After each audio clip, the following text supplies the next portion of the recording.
Hi there, Care Prevention, and welcome back to our third and final video concerning concussion. And in this video, we want to talk about grading a concussion and then also returning it to play. Now, when an athlete has a concussion, and we'll say it like this, a metabolic crisis going on in their brain.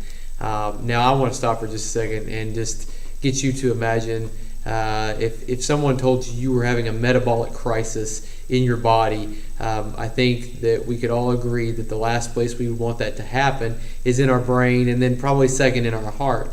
And so I want you to also consider this. Have you ever had trauma to your head? And did you ever have a subsequent headache after that trauma? Did you ever have a subsequent dizziness, fogginess, loss of consciousness? Well, then you've had a concussion yourself. And that's just the fact.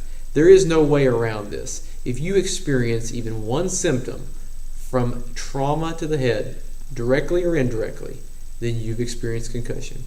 And so our athletes who experience concussion, who experience a metabolic crisis in their brain, need to be handled appropriately. So, I said in the previous video, we do not give a grade to a concussion until all the symptoms have ended.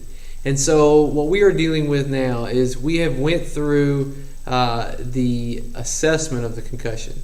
We dealt with them in a primary survey on the field.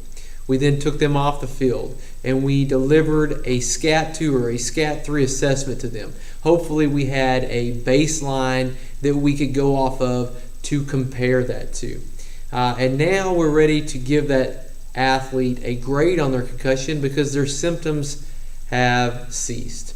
Now, what we do is we follow a Cantu grading scale, and Dr. Robert Cantu, who is in the video below talking about post-concussion syndrome, as well as in some other videos you'll see him in, gives us a scale on how to grade a concussion. This scale is probably the easiest one to follow and the one that I recommend, as well as the one we use here at Carl Albert State College. And that scale follows this rule right here. In grade 1, they have either a loss of or they have no loss of consciousness, or they have signs and symptoms that last less than 30 minutes. And so that athlete has headache or some dizziness, but it all resolves. They also did not experience any loss of consciousness whatsoever, not even for a moment. Because if they did, then they immediately are qualified at a grade 2. But if they didn't experience a loss of consciousness, but they may have had some amnesia even for a few minutes, then as long as that resolves within 30 minutes, we give them a grade 1. A grade 2 is a loss of consciousness for less than a minute, which if you've ever dealt with someone who's lost consciousness because of head trauma, a minute is like an eternity. But as long as it lasted less than a minute, or they had signs and symptoms that were 30 minutes but resolved within 24 hours, then they get a grade 2. But take a look at this. 24 hours is a long time. And if you're experiencing the signs and symptoms of a concussion for that long, we should give you an appropriate time to come back. Next on our list is our loss of consciousness that is greater than a minute. I have never dealt with an athlete who's lost consciousness for greater than a minute due to head trauma. And frankly, I want to tell you as an athletic trainer, I cannot imagine that. It's difficult enough to see an athlete who is unconscious for 5 seconds, let alone to see one over a minute. I think at that point I would really be concerned with whether or not that athlete was going to live. And I'm just telling you that because I want you to understand how difficult that is to deal with in the moment that you have to deal with it in. So a loss of consciousness greater than a minute, or post-traumatic amnesia that is greater than 24 hours, or signs and symptoms that is greater than 24 hours. That qualifies you for a grade 3, which is one of the worst levels of concussion to have. So we see that, and we know that that exists, but again, we cannot give that grade to them until when? Right, until the symptoms subside. Next on our list, we have to start talking to that athlete about when they can return to play. One of the things that the NFL does, as well as the National Athletic Trainers Association, they state that when a concussion is assessed, and remember, one symptom tells us that they have a concussion. If it's headache, fine. If it's dizziness, fine. If they have head trauma and one symptom, they have a concussion. And if they have one symptom, then they are not to return during that current competition. And we are very big sticklers about that rule at Carl Albert State College in our sports medicine department. We will not let that player return on the same event that they have that symptom. Now, again, for coaches, especially some of the older school coaches who they were a part of that generation that did return.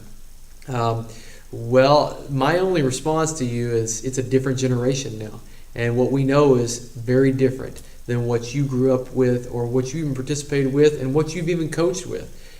We are doing things differently now because we're concerned with what's going to happen to these young people's brains into their early and even worse, their later adulthood and then into senescence. So, no athlete will return to play on the day that they have a concussion. Next thing is we're going to graduate you through a program through your return to play process. On page 359, there's a great table there that talks about a very specific way to do that. But this is kind of your book's way of starting that process. And so first of all, your first step is no activity. If you're symptomatic at all, there's no activity. And so what we want to do is we want to go off of these grades here, and we want to give them several days of no activity based off of their signs and symptoms, based off of their grade. And so what we do is we say that if you have a grade 1, then that's 7 days. If you have a grade 2, then that's 14 days. If that's a grade 3, then that's 21 days or a month, depending on how bad that is. But what you're talking about is someone who experienced signs and symptoms over 24 hours and upwards to 7 or 10 days. And so they really need that time. You should never return an athlete 7 days before or 7 days following the cease of their symptoms. That's just not an appropriate decision to make. I've posted a return to play graph down below, and that was written by Dr. Cantu as well, that talks about when it is appropriate to set these guidelines up. But it doesn't take the place of clinical judgment. And so if that healthcare professional says, listen, this kid's just not ready yet, even though it's been 7 or 10 days, they're just still not ready yet, it's not appropriate, then you have to side on the error of caution, error on the side of caution, because that is the only place that guarantees that kid safety. So, looking at this, we start from no activity, and then we slowly go into light aerobic activity. And what light aerobic activity means objectively is no more than 70% of their max heart rate. And so to decipher their max heart rate, what you're going to do is you're going to take this number 220, you're going to subtract their age, and then you're going to get to 70% of that age, and that's your number, or 70% of that number, and that's your max heart rate. And so, or that's your target heart rate. And so that's what you're going to use to develop their light aerobic activity. And so it's pretty simple, to do the first time, and you just keep them within that. Now, I need to say this. There's a qualifier on this. If they become symptomatic with this first stage or any of these stages, then immediately you do not advance them, and you do not try. You cease that graduated step, and you do not attempt it again for 24 hours. Because if they develop any symptoms back, then they're just not ready to go yet. But then after 24 hours, you can try it again. But you cannot advance until they're able to do this without having symptoms increase. And again, you can't go to the next step on the same day. So on day 1 of their graduated return, they're going to do light aerobic activity. If they do not have any symptoms return, then you're going to go back on to step 2, and that is sport-specific exercises. And so what we're talking about here are a lot of the agilities and warm-up exercises that an athlete might do. And so this would be okay for a baseball player to go out and do some light toss, but that's sport specific. But that doesn't mean that they should go out and do any running. That doesn't mean that they should go out or sprinting around bases and actually doing live action play. They absolutely should do some running up to 70% of their max heart rate, but they shouldn't be doing anything that takes them past that.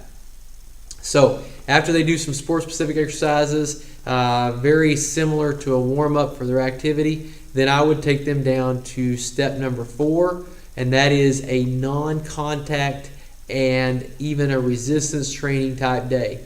And so they're going to go through the motions of their drills. As long as they are not at risk for contact, then they're golden. Let them do what they need to do. But you want to make sure you monitor them, and you also want to take them into the weight room on this day.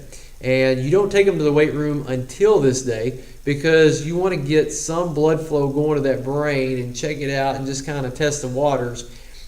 Exercise that is light and aerobic doesn't really increase our blood pressure as much as exercise that is resistance like the weight room would. And so that's where you have to find your balance.